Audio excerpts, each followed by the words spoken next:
What's up, folks? Welcome back to another episode of Mostly Superheroes. I'm your host, Logan, and today, once again, is all about The Boys on Amazon Prime. I promise you, this is not a podcast exclusively for The Boys. That being said, this show is awesome, and it's on weekly now, so it's gonna be taking up some airspace. We're gonna talk about it. It's one of my favorite shows on right now, so it will be boys heavy as long as this show's on right now. But anyway, back to the boys, and welcome back to Mostly Superheroes. Hope you guys have been enjoying what we've been doing. Kind of pumping out episodes now. We're maybe gonna try to get 2 out this week. We'll see. I'm not gonna make any promises, but we'll see. Might get 2 out this week. Um, got some fun like DC stuff to talk about. Just quick update on that. DC fandom had its second round this past weekend of putting out content, and me and some friends want to talk about some of the news they talked about. There was some old stuff, some new announcements, so we want to cover that. We're going to be talking about Batman 1989 with Michael Keaton. All of us watched that. All of us, I say a group of us watched it this weekend, and so we'll be talking about that movie a little bit. And next up is Doom Patrol. So I have one episode left myself to watch, and then we'll be doing stuff like this. We'll do a deep dive either with some of my friends, or we'll be talking about it. But today we're talking about The Boys Season 2, Episode 4. It just dropped this past Friday. Today's September 14th, so September 11th, I think it was Friday. So we're gonna do the same thing we did for Episode 3. I'm gonna watch this thing live, and you're welcome to follow along with me. And I'm gonna break down the episode, give my raw take. I'm gonna test myself, see how much I remember, and then also hopefully I'll help you. If there's any parts that you didn't understand or something that didn't make sense, maybe we can talk through it today, and it can help you in that aspect. Either way, it'll be fun. Hope you enjoy it. Again, The Boys Episode 4. This is Season 2. Full spoiler alert now. Again, I'm watching it live. Again, I can't share it with you guys to watch live. That's just not the way it works. It'd be highly illegal. But it is on Amazon Prime. So shout out Amazon Prime. Just so far, the show's looking good. I'm in. These episodes are great. And now let's talk about it. So if you'd like to follow along, again, Amazon Prime. I'm watching on my Apple TV. I have the audio down, subtitles up. And if you'd like to watch, we're going to start this thing in 3, 2, 1. All right, we're rolling. We're rolling. Yeah, so I can just say just why we got the beginning here starting up. This show's killing it. I loved Episode 4. It was a roller coaster, and I'm just along for the ride so far. It's like everything I've wanted this season to be, and we're only 4 episodes in. Super exciting. So here we're just getting a nice little recap of what happened in Episode 3. So this is nice for you if you're trying to remember. Basically, what happened was a giant whale got impaled. That was the highlight of Episode 3, and the boys were all inside this whale at one point. So that was kind of the coolest visual we got.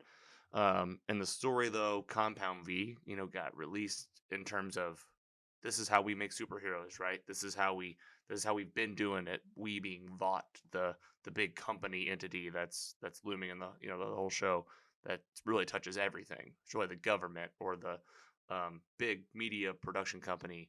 You're going to see a lot of parallels in how this business runs compared to like how businesses actually run, at least in the United States. We had some updates on Soup Terrorist. Okay, so now we're into the actual episode, and we get dropped into this, this pretty young woman who's giving like a, she definitely sounds like she's answering like a questionnaire of sorts. Like it sounds like a dating profile, right? So you kind of pick up like, all right, well, this girl's obviously trying to get to date someone here. She's giving him some information about herself, but they just drop you in. Like if you were confused, like I was, I'm not surprised because then they immediately take you over to the boys. So that's just foreshadowing, right? That's gonna come back around later. Here, okay, so we got Frenchie. Frenchie is doing cocaine. I mean, no way around it. I mean, he's sitting here doing drugs. He's crushing it up with a knife. He looks rough. And now we have Kimiko, who is still, after the last episode, she's reeling from her brother being murdered by Stormfront right in front of her. So she's right now watching a news headline about the story. It's helping us remember what happened. And basically, what the news guy is saying here is this was the soup terrorist did so much bad. 59 people died. If Stormfront would have got there sooner, then less people could have died, which we all know. Kimiko knows is bullshit, because if she would have got there sooner, I bet more people would have died. Right? Stormfront is a bad chick, we found out in the last episode. Now, here is getting back to the show here. What we're seeing is we got Frenchie who just kissed Kimiko. I mean, what are you doing, dude? I mean, I'm not for or against or anything these two getting involved romantically, but that's not the moment to do it. You're obviously on drugs. Take a beat. So we'll get back to them later. Homelander also reeling from Stormfront again. Here, he's watching the news. Look at this. Look at the parallels here. You have Kimiko and Homelander watching the same news story, and they're equally as pissed. That's a first. You got like these two different teams that are, and now they're on the same page. So he gets pissed off. He is just like, this girl is stepping all over my ego. She's trying to take over. She's like the new hit thing. He's all about pleasing the people. He's about using the media to work for him, and now she's doing it. Well, now he's at this cabin, right? Just so you know, I've already seen this, guys. I didn't say that. I watched it yesterday, like for pleasure. Now I'm watching it with you guys, so I know kind of what's coming. So here he is at this cabin with Madeline. That's right, folks. Madeline from season 1, right? She was the CEO of Vought, also the love interest / mother interest of Homelander. And here we go, guys. Another milk moment. These milk moments are not going away. And she's spoon feeding it with her fingers. He's like almost crying like a baby. First of all, you're like, how is Madeline here? What's happening? Is this a dream sequence? Because let's not forget, folks, he burned her brain out with his laser eyes. Season 1. So what's going on? They make out.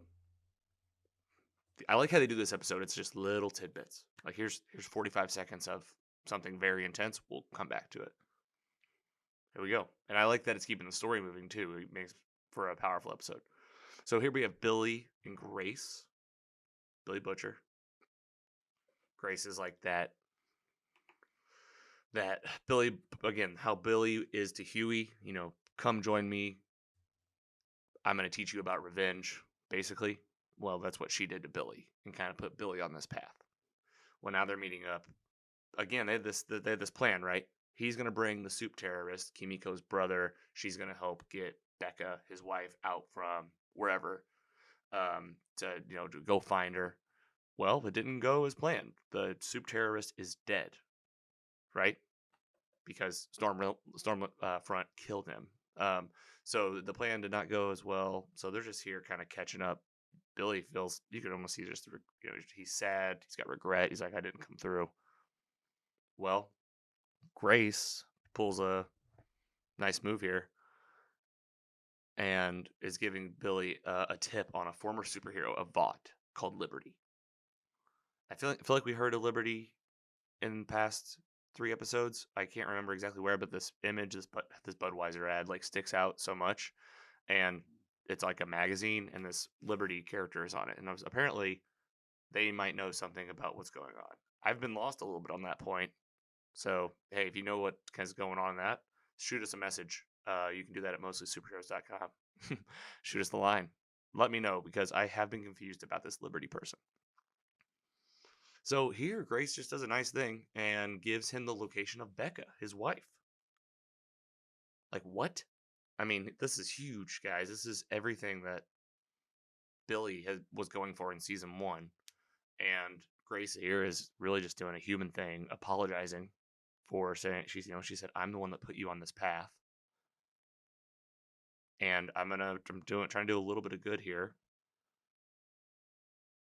And so she's like, "Here's where Becca is." She said it's at that, and so we know this, right? We, the audience, already know where she is. She's at that doctor's facility. There's like a big wall around it. Um, she just says it's heavily guarded, cameras everywhere. Basically, like, you go in, you're never getting out. Okay, back to Homelander and whoever this is, right? Whatever this is, it's Madeline. I mean, she's sitting there, and I'm explaining this as if I've watched it for the first time. It's like, oh, what's going on? Is this a dream? Well, no. He's talking about modern day stuff. He's like, Stormfront's pissing me off. You're like, okay, not a flashback, not a flashback. And he's just complaining to her like he used to. She's being everything. What's cool here is like she's being everything he ever wanted her to be, like in season one. Like the stuff that she couldn't do, she couldn't like just say, okay, whatever you want, Homelander. Yes, you can have me anytime you want. Yes, you're the smartest. You're the leader of the seven. I mean, this is what a sociopath does, right? This is what like a narcissist like Homelander does. Is he needs just to be told like, yeah, you're right, and anybody that says you're wrong, that's where the craziness comes in. So here he confirms to her. He just said something. He said, "God, I miss you." So he confirms for us that that she is dead. Okay, he's like, "I miss you." So this is something else. This could be a simulation, maybe. It's like, or is this like, is he just imagining it, or no? It's definitely something else. Um, but still, he's getting what he wants out of her. But here we go. This Madeline chick starts going, "Ow, ow, ow." And here we go. It's like, who is this person? What just happened? Oh, it's the shapeshifter. Yeah, you guys remember the shapeshifter turned into I think turned into Madeline last time, or it was in season one. They used this person before to shapeshift it was like they were at Thought Tower. Madeline was involved. It was used as like a big facade. Madeline like used him to turn into her to get answers out of somebody or something. I can't something like that. You guys help me out there again. Well, anyway, Homelander says, "Turn back right now. Turn back." He gets pissed. He's not happy. He doesn't even look at this guy who is like this, 48-year-old bald fat guy. Like, definitely like a man. Like, I don't know if I don't think Homelander's showing any indication that he's homosexual at all. Like, he's always been all about Madeline and this milk. So it's just like, that's a different person, bro. Like, even though you've got him changing into what you want, like, it's just wild. So, more to come there. All right, well, now we got good transition, right? Now we got Mother's Milk and Billy Butcher.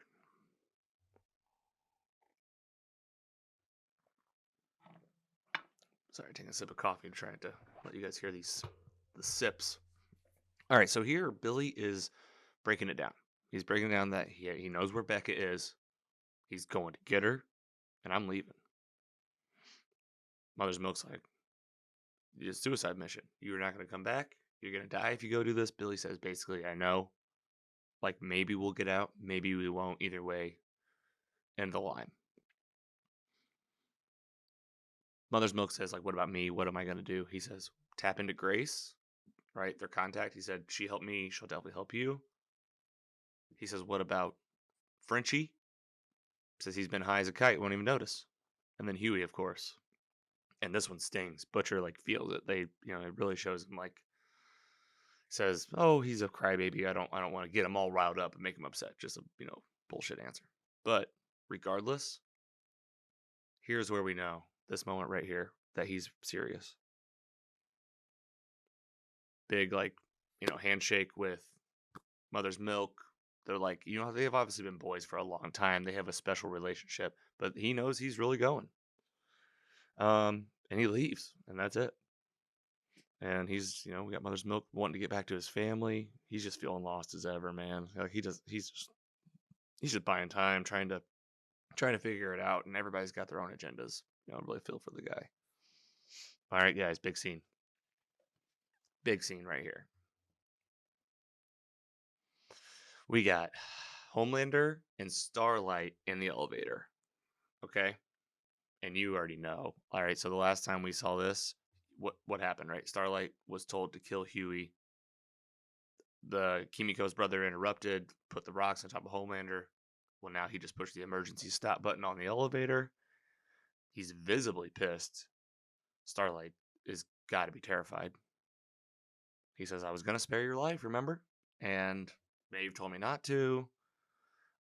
He's explaining to her that, I gave you a chance. And not only that, he's coming off of the hanging out with that Madeline doppelganger. And he was like, just reshape the seven, pick them off one at a time. You're the most powerful. Just take. So he is starting kind of with Starlight, right? She's the one that just betrayed him. He thinks, which she did, but not like as much as we're gonna find out. Um, and he's got his hands in her ribs, and he's pushing in like his hands are like a knife. Like all he has to do is push. I mean, it's oh gosh, it really looks super painful. And then she's gonna make a stand here. She does a really good job here. But this is where we have to really listen and say, what is she actually saying here? So she talks her way through like, I am not with this guy.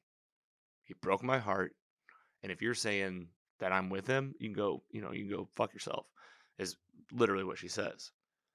Um, and she says, look me in the eye and tell me, am I lying? And now we have to ask ourselves, is she lying? Told you guys on the last episode, what's going on with this relationship with Starlight and Huey. Um, what's her actual name? I'll think of it, but call her Starlight for now. Starlight and Huey. What's going on with it? Are they in or are they out? Like, does she like him? Like, do they want to be together? Are they gonna try to make it work? They're also like fighting this big long fight. Well, she says like, I'm not with him. Tell me if I'm lying. Well, we'll see. We'll all find out, right? All right, now we got Black Noir. So thrilled to see this guy. Featured in this episode. So thrilled. I have so many questions about who this person is, what exactly the power is, and now he's got a card for this person that's working the Texas Butcher. He's looking for Billy Butcher. And this is something that I'm still struggling through. So you guys, hear me out, help me out. He's on this path for Butcher. He wants to find him and kill him. Let's think through this. Because there's a whole thing here between him and this lab tech. They find him. They're in the storm drain, and she's gonna help him look for Butcher. But I'm trying to think. So he just found out Compound V was made by Vought, and he was upset. He cried about it. Remember, we saw Black Noir crying in the last episode when he got the news. Butcher and his team killed Translucent. We know that. And they yeah, help me out, guys. I'll think about it and we'll cover it on the next episode. I'm sure it'll reveal itself if I'm just missing it. But if there's more on that Black Noir, Billy Butcher story, what's the maybe it's just him getting back to work. The rest of the seven did go look for him in those storm drains. Maybe he's just now like, I'm gonna try whatever. I'm gonna try to find him. I'm gonna get back to work. I'm gonna stop crying. Maybe as simple as that. Okay, so Starlight now. Back to Starlight. She just had that confrontation with Homelander in the elevator. Now she's with Huey. It's one of their meetups, right? They've been meeting up like this, very secretive, because he's on the run. She's a member of the Seven again. They just keep reminding you of like, why is there so much cloak and dagger, right? Like why? That's why, and it's gonna be like that, right, for a while. Well, that's essentially what this conversation is. They're She says, we did it. We got Compound V out in the open. We got it on the news. Like, what now? And he says, it's going to take time. Like, this is, you're taking on the establishment. That's what he's saying here. He's saying that, like, we're fighting the government of, like, the whole world, basically. This is going to take, this is a war, essentially. But she says, but when? Right? She's got to be done. She's up to her neck, right? So then we get this weird phone call. All of this is so weird. You don't even hear Mother's Milk talking. It's just little. These are my notes, the big film making expert here. But it's just, it's like this felt like the most staged phone call. Why not just get some audio bites of him on the other side? Anyway, he's going to go to Raleigh with Mother's Milk to go look for that Liberty person because it's connected to everything. So they want to go find out what's going on with that. Before he goes, though, he's like, something is wrong with Starlight. Something is going on here. And she says, I'm just going to hang out here for a while. I'm not ready to go back to the tower. Well, who would be? After that interaction with Homelander, I wouldn't want to go back either. And she breaks down. She's crying. Huey's like, what happened? He can see that she's on the verge of really losing it. She needs a break. I mean, it's just like all of us. Think about what, you can only do so much before you just got to take a break, She is getting pushed to the limit already. And now Homelander threatened her life, kind of pushed her over the edge. So Huey, of course, they were just setting this up, right? Which I like. We're going to bring her along to Raleigh. And while they're talking about this trip, I'm going to take a quick drink.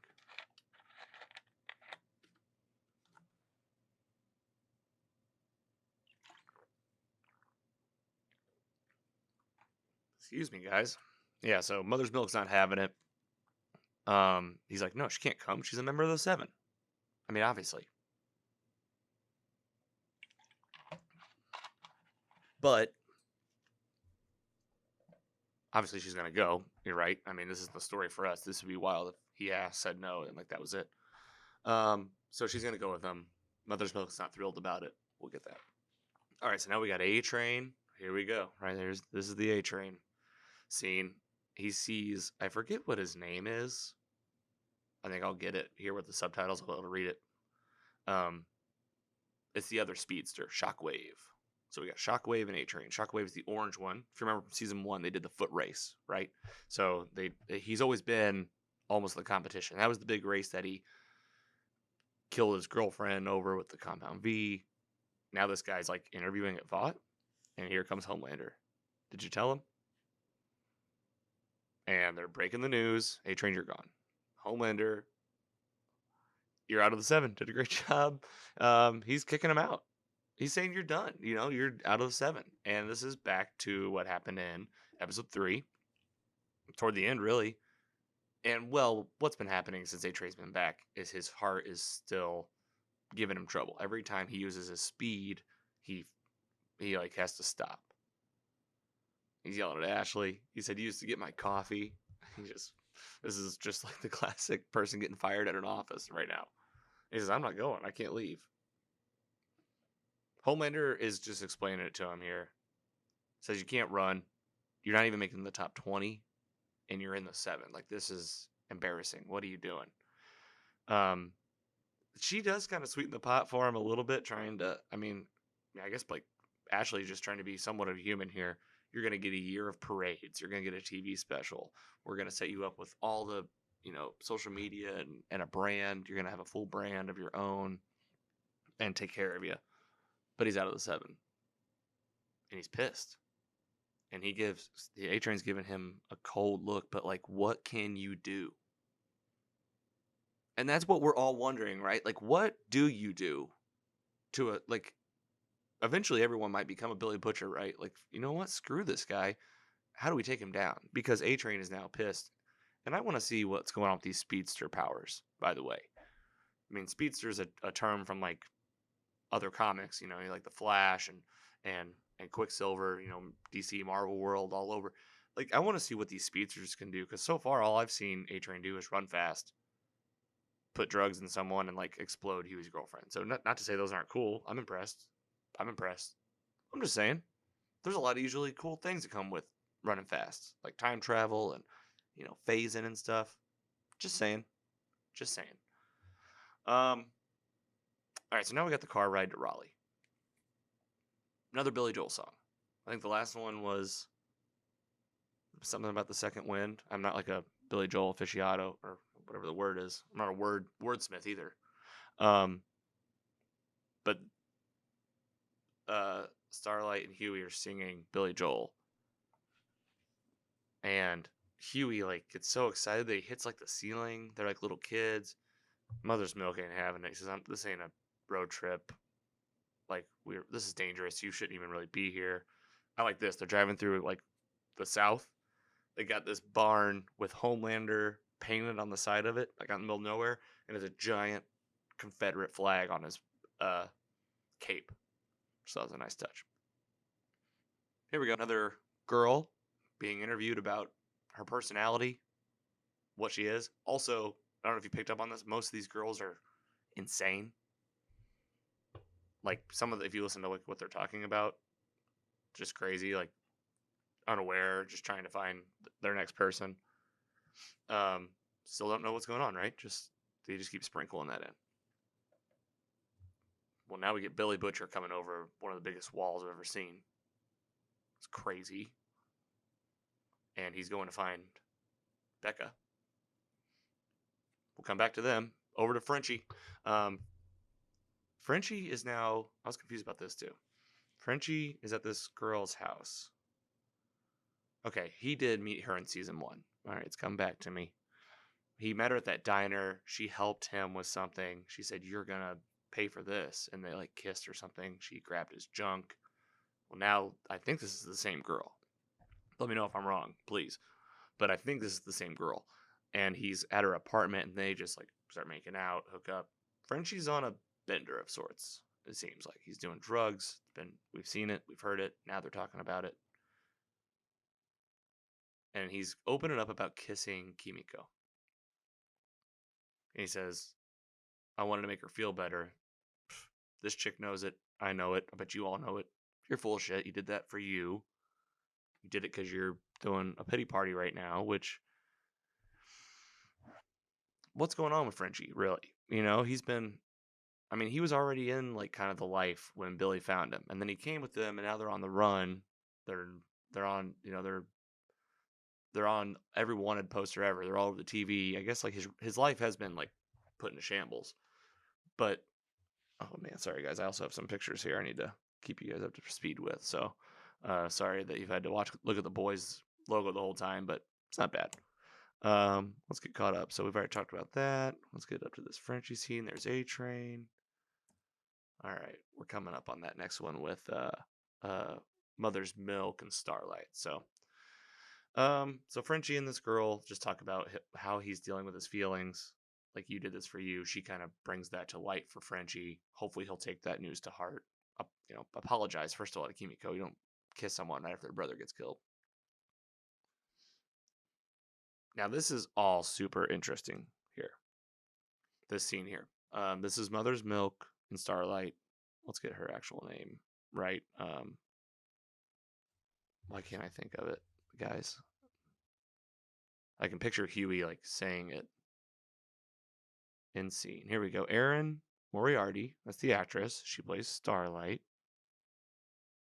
Even this doesn't say her actual name. Just so you guys know, we're at 25:06. I just had to pause for 5 seconds. We'll think of it though. So Starlight's noticing that Mother's Milk has OCD of some kind. He had to like stir his coffee 3 times and like lick the straw, put it down. And we see that she's noticed that. It's like a zoom in on her face. She like makes a mental note. And she here is making an attempt to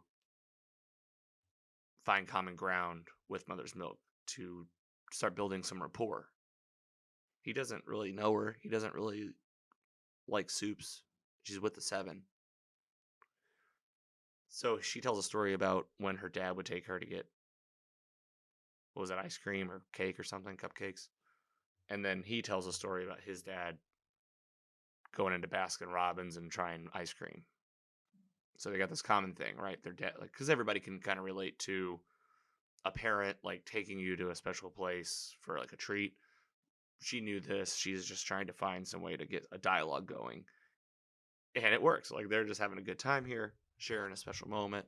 This scene is about these two creating a bond and having more stake in the relationship than previously, so that down the road as we move forward, this will have an impact on the decisions that people make and how they protect the ones that they now know and care about, and it's deep shit like that.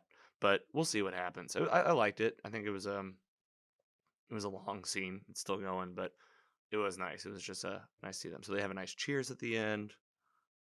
We're here. We're doing it. And now they're going to get back on the road. Here's more signs of the OCD. This is what I was saying about the confusing part, though. Sorry, the rest of that made total sense to me. The only thing and it's because I don't know anything really about this world, but they do put a shine a light on the OCD.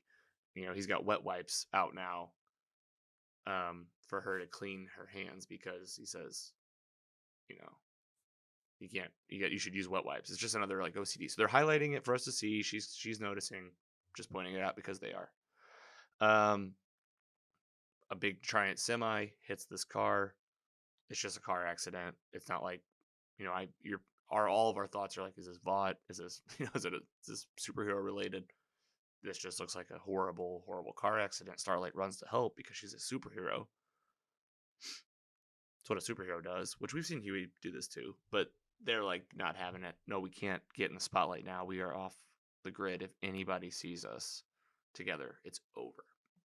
And even their plan to get her out there was pretty flaky. Like, she has a chip in her, and she said she's going to visit her family, and she has like family out here. Super shady. But I think they'll show us how people are like not paying attention right now, and that kind of works in their favor. All right, so now we get Becca, Butcher's wife. He's laying in a car. She sees the car door open from inside. It's nighttime. He's hiding and says, "Is there anywhere to go without cameras?" We see here a couple things. There are cameras everywhere. She's definitely on them. She's definitely watched. And she even just now had to show the camera, like, I'm just getting cigarettes, right? I'm just getting cigarettes and a lighter. And now we get, for the first time since forever, I mean, besides not a flashback, we get Billy and Becca back together. Nice moment, big embrace. This was the whole thing of season 1, guys. This is huge. This is everything we have known about Billy Butcher since day 1, since he walked into that audio store where Huey worked, right? It's been about this. And what do we know? We know that Becca was presumably raped and at the very least, had sex with Homelander because she had his son. And now this is Billy's. I mean, Billy hasn't seen her since before that, since before she even got pregnant. I mean, we've seen her kid. How old's her kid? 10, right? 9. It's probably been. I think in season 1 they say it's been 8 years or something. So maybe it's been like 8 or 9 years. Butcher says, "I never gave up. I was always looking for you." And now they get to the nitty gritty. He says, like, what's going on? She says, "I protected you the first time, because end of season 1, Homelander dropped off Billy, right? He dropped him off. Well, he laid him on the ground, found Becca and his son. And he says, why didn't Homelander kill me then? He just dropped me off in some random state. She said, I did a one-time deal. I said, if he ever hurt you or killed you, I'd kill myself in front of Ryan? Jacob? I'm Ryan. Ryan's the son's name I just saw. Pretty dark. Said, I'll kill myself. And he said, well, good thing he doesn't know you very well. She said, I was not bluffing. Dark. She says, Ryan has to come with us. Billy says, well, I saw his eyes glow. We know how Billy feels about soups. Fucking soups. That's like the whole thing. Like, it's the whole thing he says. Like, fucking soups. He hates them. He doesn't care who they are. Well, this is now the ultimate test. This is Becca's son. Her 9-year-old son. Not like even like a newborn baby. Not to say like that'd be any easier to like part ways with. But I mean, she's been raising her son for 9 years. She's never going to go a different way. But you can see on Billy's face, he is thinking about it, but he's also very somber. He's like, we'll all go then. Fine.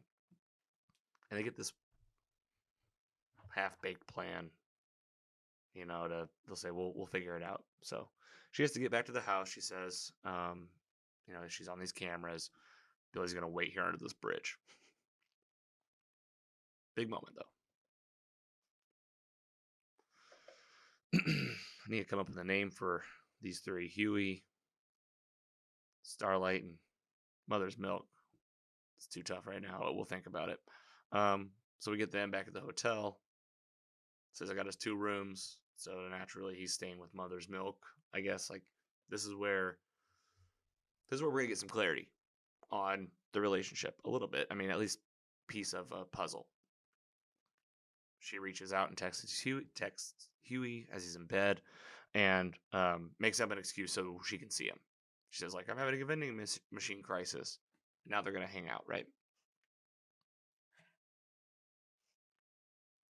Um,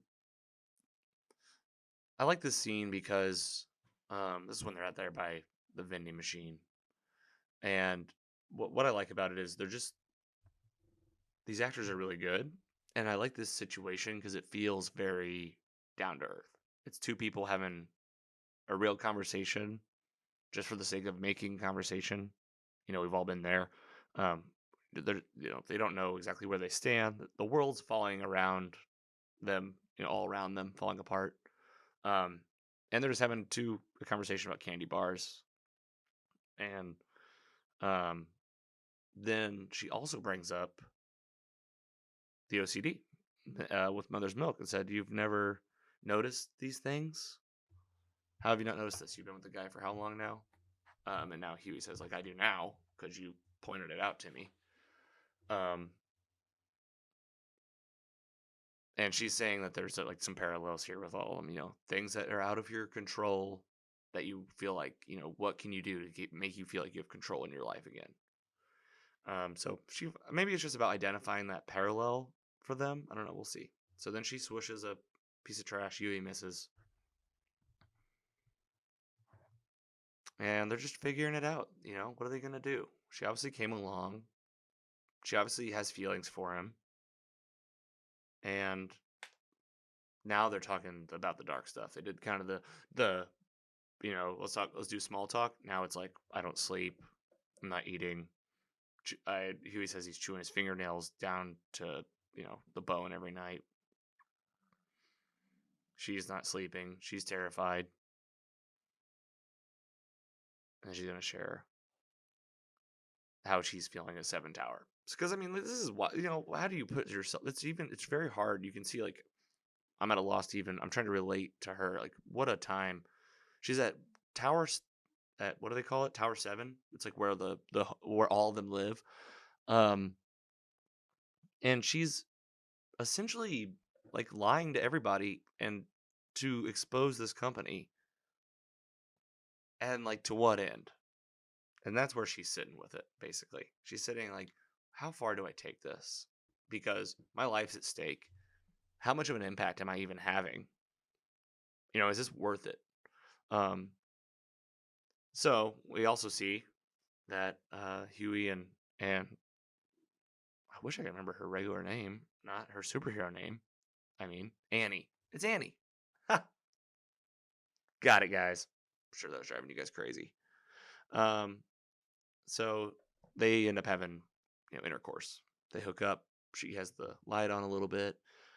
So hey, are they gonna make out? Are they gonna work out? We're gonna see.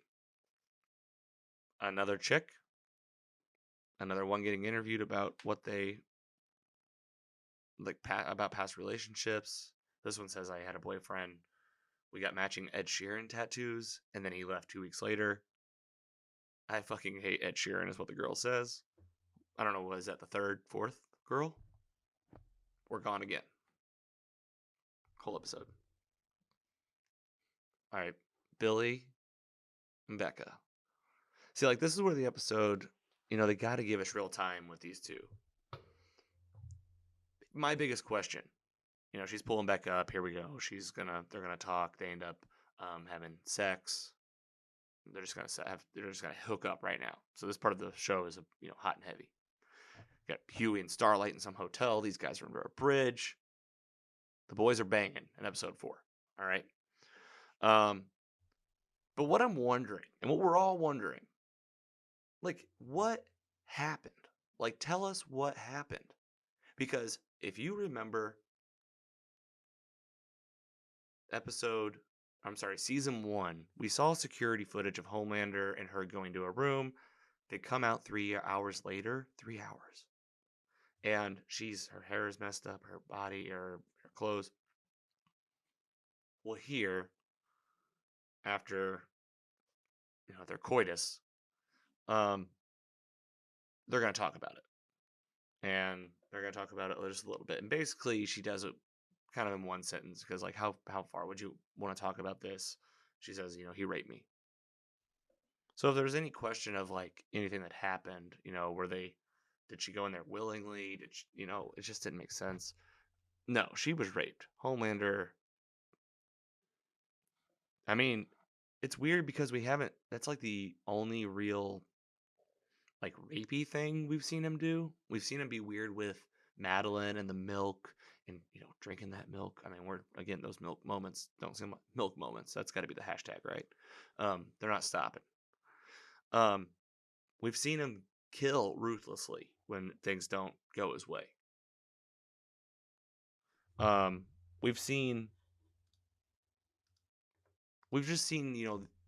like supervillain sociopath stuff, but like not a lot of like other rapey stuff. So it was just it was something that I wondered about, but now we know. Basically now he's asking her, what is it like living um in this place, and she's just saying it's boring. She's a house mom. She plays the role, but it's not that bad because she keeps her son safe, and that's all that matters to her. And here we have another moment where she says, "You're gonna like him, and we'll be all, the three of us are gonna go." But Billy is still. It's not like he's saying, "We're good. I'm okay with it." He doesn't say anything because he doesn't really know what to say yet. I mean, he feels so much hatred towards Soups, but he says, "I don't care because I'm not a very good role model." He says that, so he's already looking for ways out. So she changes the subject. She's like, "We'll come back around to this," but she's feeling him out. Like, "Are you going to accept my son?" That's the big question here, and we need all this conversation to figure it out. She asks him how he's been. He lies about starting up some private security company.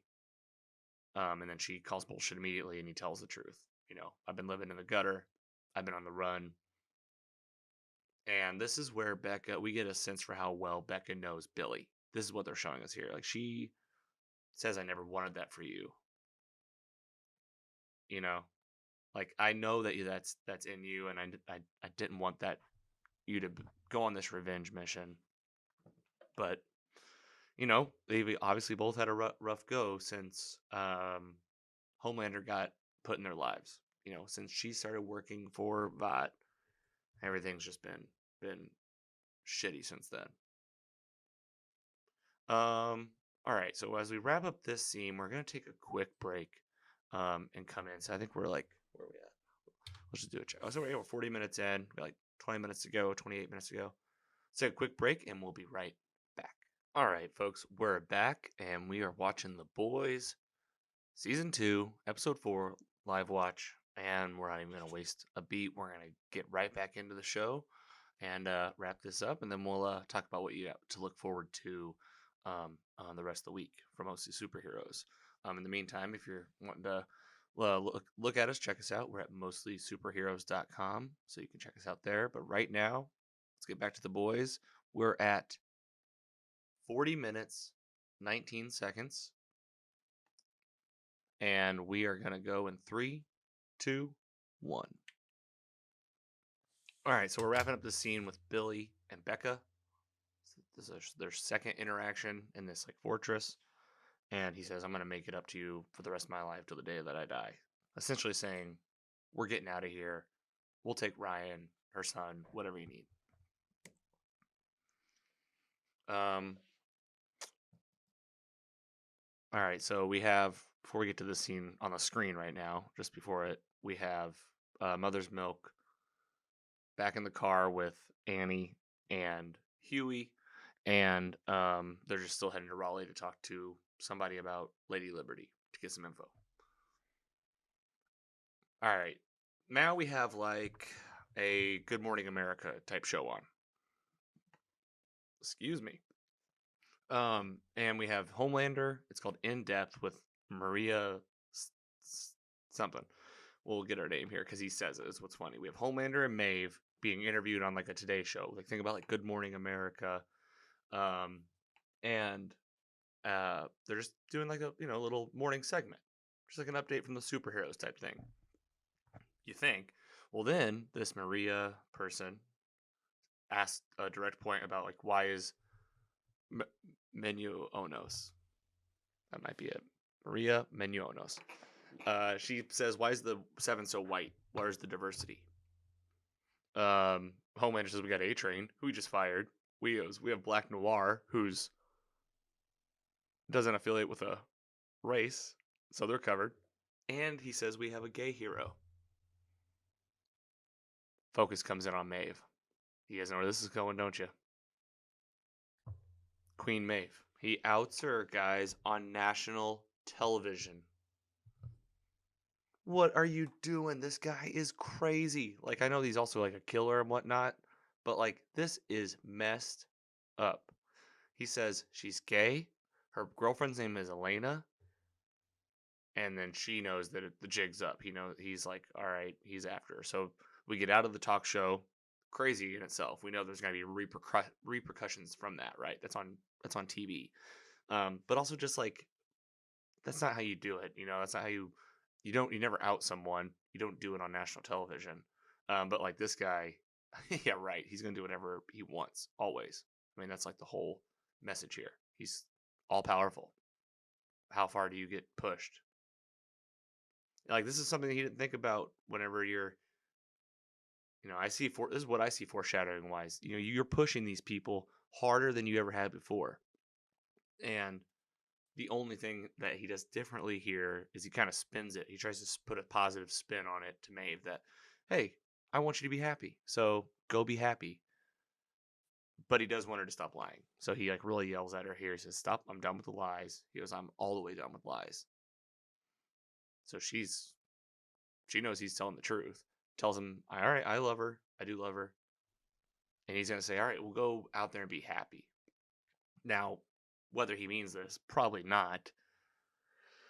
Maybe a small part of him, maybe, the little part of Homelander that's human, might be like, oh, I do want you to be, happy. But, yeah, right. No, he's just doing this to kind of like sweeten the deal, because like I'm saying, like my foreshadowing is he's pushed A-Train out, all the way out. He just cornered Starlight and she's crying and breaking down just to the point to where she couldn't even come back to Seven Tower. Think about that. Your actions have consequences. And what I see happening is he's pushing these people away around him, and maybe there will be some sort of I don't know if there'll be like an alliance or if someone's gonna be like, we gotta fight this guy. We're gonna see. So we'll see what happens with Maeve. But she's been outed on TV. He basically says, I'm not gonna hurt her, but get in line. He's like, get in line. Now we have like a press conference with Stormfront. She's in the spotlight nonstop. She's out there, guerrilla marketing as much as she can, blasting out content, doing live speeches in the middle of like downtown. I don't know if we've ever said what city this is. Is it New York? We'll have to see. I'm not sure if I've ever known what city these people are living in. Either way, she's giving this speech. Now we have Kimiko coming up to essentially kill Stormfront. She's on this revenge hunt, right? This is what the last shot we got at episode 3 was the zoom in on her face. She's having flashbacks now of her brother's hands being ripped off, of his head being cracked and neck being cracked. Thankfully, in this sweater that looks like carpet from the 1970s, we have Frenchie show up to say like, don't do that. Here we get another nice show of Stormfront's powers where we can confirm, he's got those purple lightning. She flies up and then she flies off at like Homelander type speed. All right, so Kimiko lives to fight another day. We'll see what happens. And we also know Stormfront can fly just like Homelander. Because I don't think we had known that before. All right, so back to Raleigh, North Carolina. This is where I am somewhat still confused about this plot point. I think I maybe missed something in one of the first 3 episodes about like what exactly they need to know about Lady Liberty. Why are they coming up? I need to go back and watch like why that picture made like was important. That's the only part I'm missing is like the significance. Now I see where it goes. This is great. This is a great storyline. This woman is thinking that Mother's Milk and the boys and Annie are Vought. She says, "I already signed your paperwork. I've already kept all this quiet." Now Mother's Milk is breaking it down, saying, "Hey, hold on. If you just hear me out, then then I'll leave if you don't like what I say, but just hear me out." And she's terrified. You can tell she's had interactions with Vought like this. She's already trying to close the door on him again, 2 times now. Basically, what he's gonna do here is he's gonna reason with her. He's gonna share with something we've never heard before, and we're getting the second reference to his father in this episode. So we know he loved his dad, right? I mean, he had the ice cream story. Well, now he's telling us that he always believed in the law, and that Vought came after him, and his dad worked his butt off to fight against the establishment. He typed, he wrote all night. He'd write all night every night. But Vought wouldn't let this black guy at the time, whenever this was. I guess you could assume it's like the 80s or something, um, maybe in the 90s. He just was always fighting against Vought, and now he's saying he passed that down to me. Like it's my fight now too. Like this is in my blood, and that's why the three of us are here is to fight against this establishment. And only a story like this could motivate someone that has had the fear of God like put in them. Like this lady was threatened with something for knowing something. So, long story short, he did a good job. Here we go. We're gonna get the story. She says it's been 48 years. All right, so strap in, guys. They're all sitting down. It's story time. And 48 years. We know that superheroes been around for 80 years or so. So, like, where's this fit in the story of everything? And what is this lady about to tell us? Like, I'm sitting here watching, and I'm like, is she the superhero? Is she about to? No. She said that her brother got murdered 48 years ago. And she tried to tell everyone. Didn't happen. No one would listen. And we get the story first, then we'll talk about like the confidentiality agreement. But here we are. We get the flashback to this car. Okay, so they're gonna mix it in. The boys does this with their storytelling. They do like the flashback back and forth. It's kind of like jarring, but it's good. It's a good way of storytelling. We get this hooded figure as the car approaches. It's a rainy night. Little girl in the back. This is the person telling the story. And now we have Liberty saying, pulling her brother out of the car is driving. Said this car's been robbed. The guy's like, this is my car. What are you doing? She punches him. He says, lady, why are you doing this to me? Aren't you supposed to be a hero? And she said, I am a hero for killing a black piece of shit like you. Jesus. I mean, intense, guys. I mean, oh my gosh. And then it shows his face and it's just destroyed. But he's still alive. Really tragic. Like really traumatizing, I should say.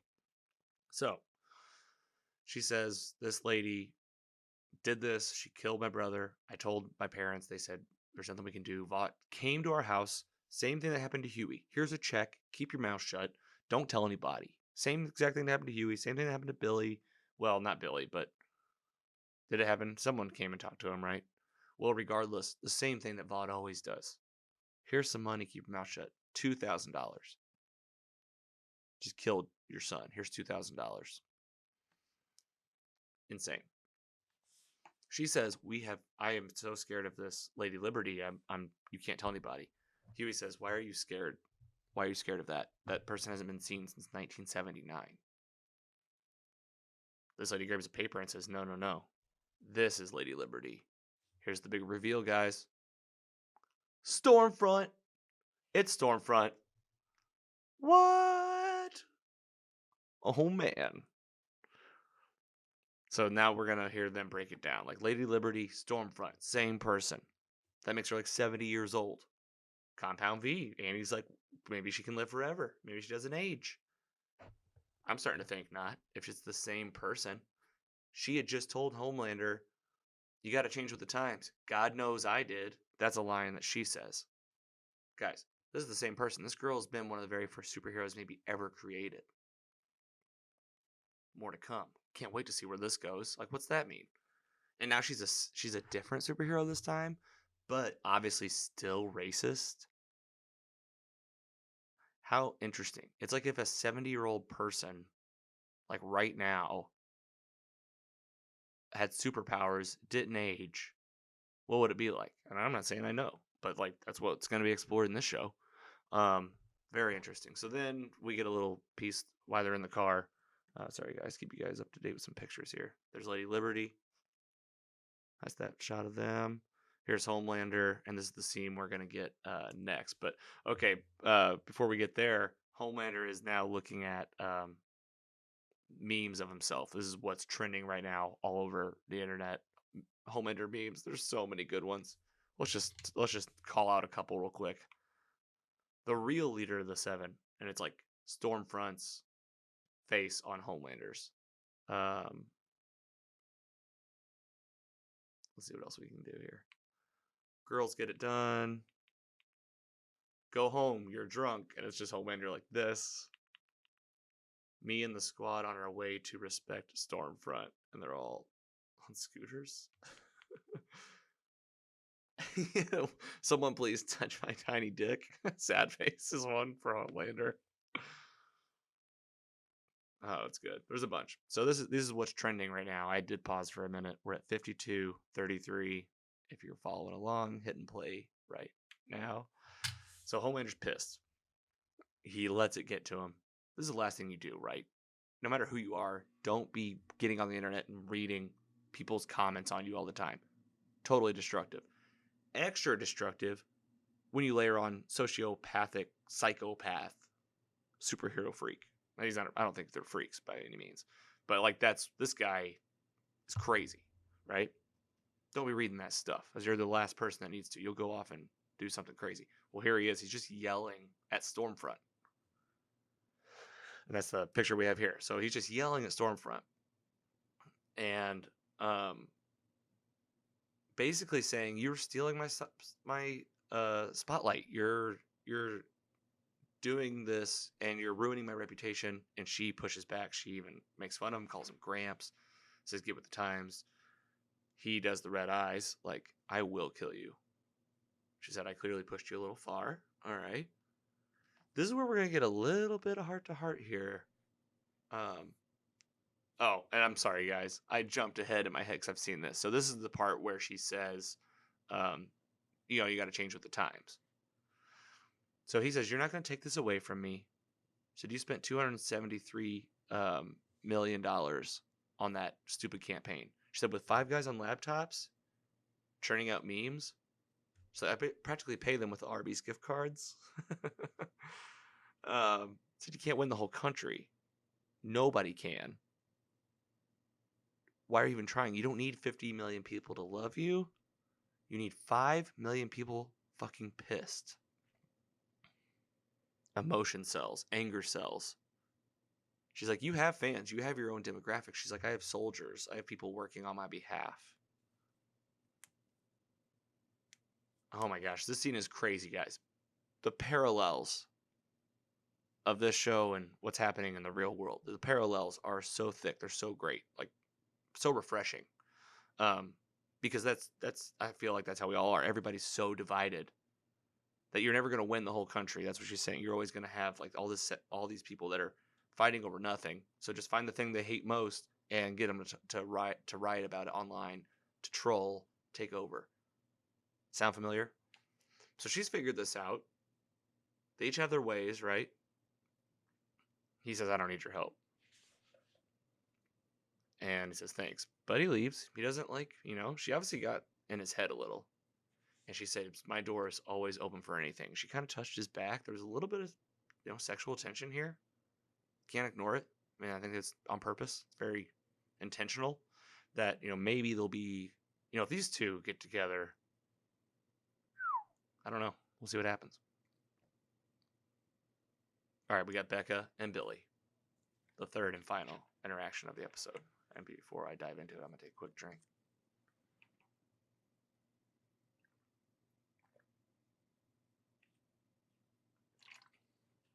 All right. Well, if you're watching along, which again, not a requirement, but you're welcome to.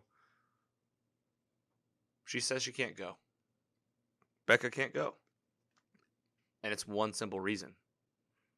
Billy's never going to accept Ryan. Excuse me.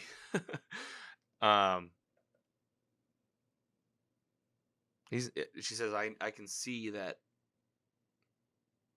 you'll never accept him, and he admits it. And he says he's $1 billion piece of Vought property. He says they're not going to ever let him go. But like you didn't even need that second sentence, dude. You've made it crystal clear how you feel here. She says it's Ryan they care about, not us. And she uses logic here instead of, she doesn't have to defend herself, but she does. She says, Vought, then we have 2 Homelanders. What good is that? And then he just called, obviously that's where I got it from probably. He says he's a fucking soup freak.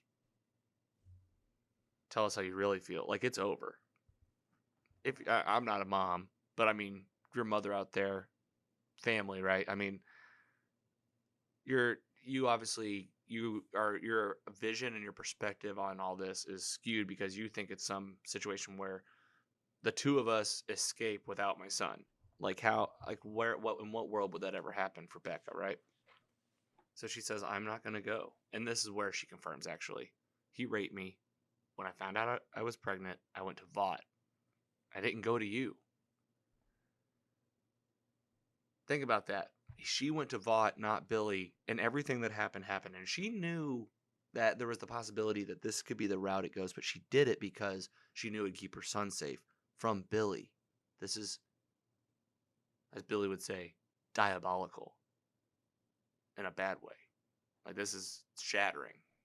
This is like that, the unknown of where do me and Becca stand that Billy's going through. Well, you're finding out right now. It's probably not going to work. There's no world where the 3 of you are together because you can't let go of your hate and your revenge and your disgust for something that's different than you because, well, just of your life. So Becca says, get out of here. She's not mad or anything, but she's like, I got a remote that basically is going to be, it's going to be sending all the soldiers from around here. So she's giving him I think what she said, either 60 seconds or an hour. Either way, I'm going to give you a head start. I mean, huge, guys. This guy, I mean, that was everything that he worked for in season 1. And now we have a bad news situation. Black Noir has seen Billy Butcher on camera leaving the facility. Because remember, this is a Vought location. This was always going to happen. The only thing that sucks is that it happened for not really no reason. I mean, at least Billy knows more than he did. He has that common ground, that knowledge of where him and Becca stand. Same for her, but still he left empty-handed, and now Black Noir knows where he is. We're going to be dealing with that soon, I'm sure. All right, so back to Huey and Annie. He's basically saying, if you ever want to hook up again, because they hooked up in this episode, let's do it. And he's just kind of making light of it. And she says that can never happen again. Excuse me. She's essentially breaking up with him here, folks. There's no, kind of getting around it. She's like, and it's not because she doesn't love him. It's because she knows that they'll be blind with them being together, and it's too dangerous. She's still undercover-ish. She's done things that if Homelander ever finds out, he will kill her. But they kiss, and she says goodbye. So, for now, Huey's sad again. She doesn't even look as she goes down. But she knows it's what's best for now. Yeah, I don't think it necessarily has to be forever. Huey is trying to. They're all just trying to have it all, right? Can we have it all? Can we be normalish? Can we date and do this? I mean, this is a war. We'll see. We'll see what happens. But for the time being, she basically cut it off. That's probably where we're gonna be left in episode 4.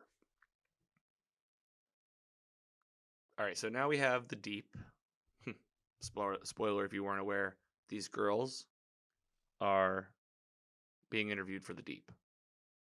Now, this last one says a bunch of stuff in the most monotone, like the very much like, I'll always be there to love you the way you need to be loved. It was really great meeting you. And he's like all about it. He's like, this is so funny. So apparently they're interviewing women here, we find out, to be his wife. Spoiler alert, that's what's going on. So he's with that therapist lady. This is where I think we get some more clarity on who her name's Carol. What she's about, it seems like she is definitely making decisions for the Deep. He says, I like that one. I'm in love with her. The monotone girl. He's like, I'm all about it. Zero personality. And she says, no, what's her name? Carolina, something on here. Cassandra. He goes, I thought I had a choice. She says, you do, and you're choosing Cassandra. So he doesn't have a choice at all. She's like, that girl that you just saw, she's lovely, but we need to satisfy your base desires and rehabilitate your image to get you back into the 7. Isn't that what you want? And well, that's the question. He's like, do I want it so badly that I don't have free will in my own life? Because he's been going through his own journey. So we find out that's been what's sprinkled out throughout the whole episode. So we'll see what happens with his wife. Will he try to get back into the 7? Will he marry some woman he doesn't even like? And we learn that this therapist really is seeming to make the decisions for the Deep on behalf of Vought. All right. So where are we at here? We're coming to a close, aren't we? We sure are. Well, folks, we're down to the last. I don't know if it's the last scene, but we're coming to the end here, with Homelander at the cabin with the shapeshifter, is what I'm going to call that person. I'm sure he has an actual name. Now he's doing the whole song and dance here. He's become Madeline. He's got the milk. Homelander's not having it. So maybe the milk moments are over.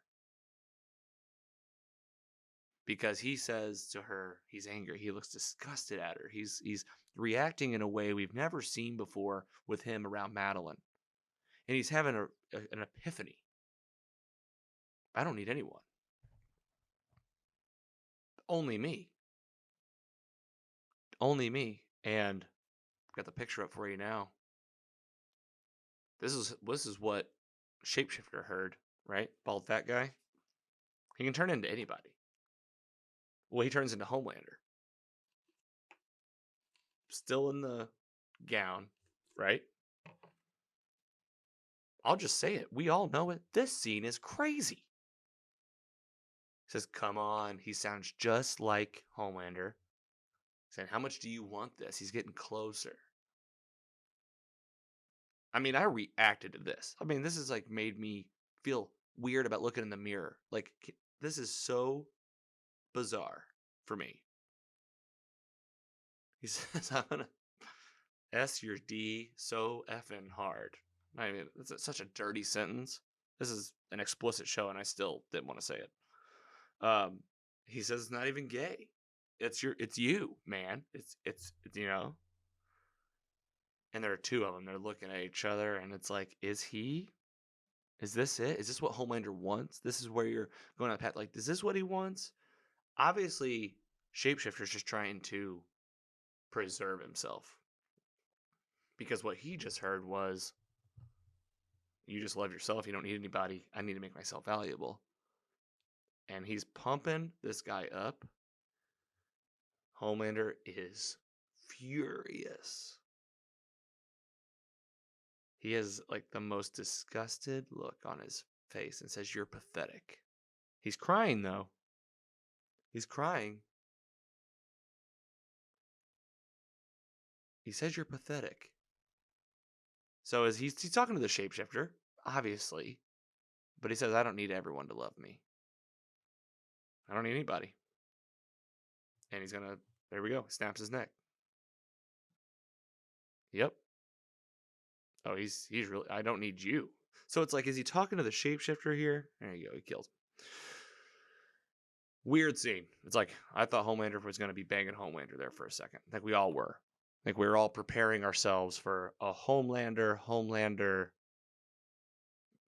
sesh. But no, he lifts him up, says, "I don't need you. I don't need anyone." Snaps his own neck, essentially. Might be some, some stuff in there. Like, was he talking to himself a little bit? I think he was mainly talking to the shapeshifter, but, you could contemplate on it. Either way, what do we know? He's going to move forward on his own. He doesn't need himself. He doesn't need anybody to. It's not like, why does he care about people liking him, right? All right, guys, the credits are rolling. I think that was our last. Yeah, it's our last photo too. Let's go back to the boys' main shot here. So episode 4 of the boys. There it is, folks. Great episode. So much that I'm curious about. We got these episodes dropping weekly now. We're not used to that kind of watch really, unless you are like me and you watch some of the primetime stuff like CW and whatnot. Then you're kind of used to that still. But for the most part, we've been streaming on Netflix, HBO, Hulu, 10 episodes at a time. You get them all in one day. Well, they did this. I'm not going to call it, controversial because we're talking about TV at the end of the day here. But fans were definitely upset about it dropping weekly. I honestly don't mind. Again, I have a show where I talk about this stuff, so it's kind of fun for me to go one at a time. That being said, it is a little daunting to think about having to wait, 7 more weeks for all these episodes. Regardless, this one was great. Another banger. Some things that I'm curious about. Let's just go down the list here. Homelander. He's going to be on this mission. Oh, just give a spoiler alert because I already watched it. And this will help me kind of think through these characters and what they're going to be up to the rest of the season. They released the teaser for next week already, episode 5. So some things that happen in this episode and in that teaser. So we see Homelander saying he's going to go off and do his own thing. Just kind of bury the lead here. He's going to go talk to the masses of people, do his own thing. And there's a scene in the teaser where his eyes glow and it looks like he shoots lasers into a crowd of people. That's insane to me for an episode 5, even though it is like, I kind of follow the typical TV show hierarchy, right? You got like the mid-season finale, and then they kind of calm back down for episode 6 and ramp you back up for the remaining episodes. So maybe you could convince me that something that drastic could happen in episode 5, where he's like just kind of up to his neck and bullshit. He's done trying to please everybody and he just blasts a crowd of people. It could also be like a dream sequence type thing, or like a daydream as he's like actually talking. He does like a daydream. Shows do that. It's a little misleading, but I get it. Gets me excited. It gets people excited for the show. We'll see. I could see it happening. Stormfront. Is she 70 years old? Was she one of the first superheroes created? And if so, like, what's her agenda and what is her end goal? We know that she's here for a takeover and she's got society basically figured out, especially if you've been around that long. You see how it works. We'll see. Maeve's been outed. She's gay in the public's eye, which we know she truly is. She loves this Elena girl. We'll see. A-Train got kicked out. Starlight broke up with Huey and is going to probably sever those ties for a minute so that she can just focus on keeping it together at Tower 7.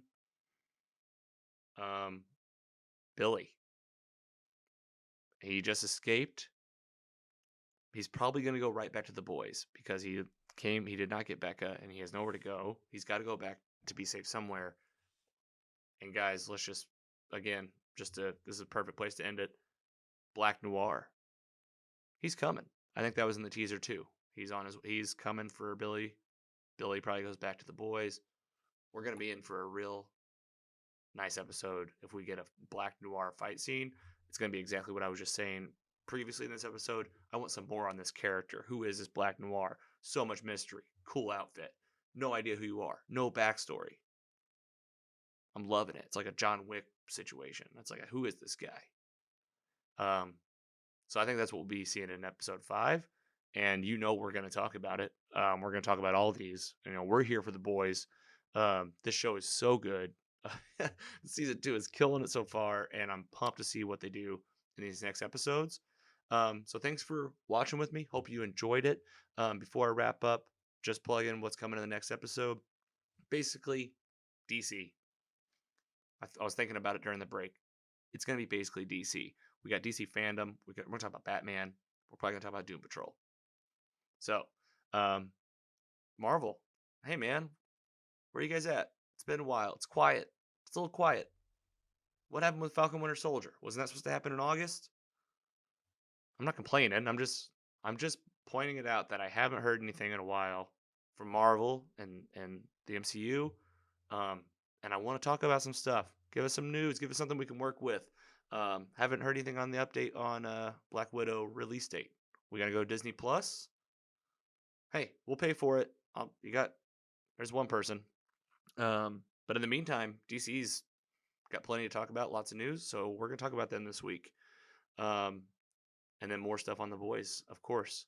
So in the meantime, we got plenty of other content for you to check out. We're at mostlysuperheroes.com. We're on all your social channels, Facebook, Instagram, everywhere you get your podcasts, anywhere you listen.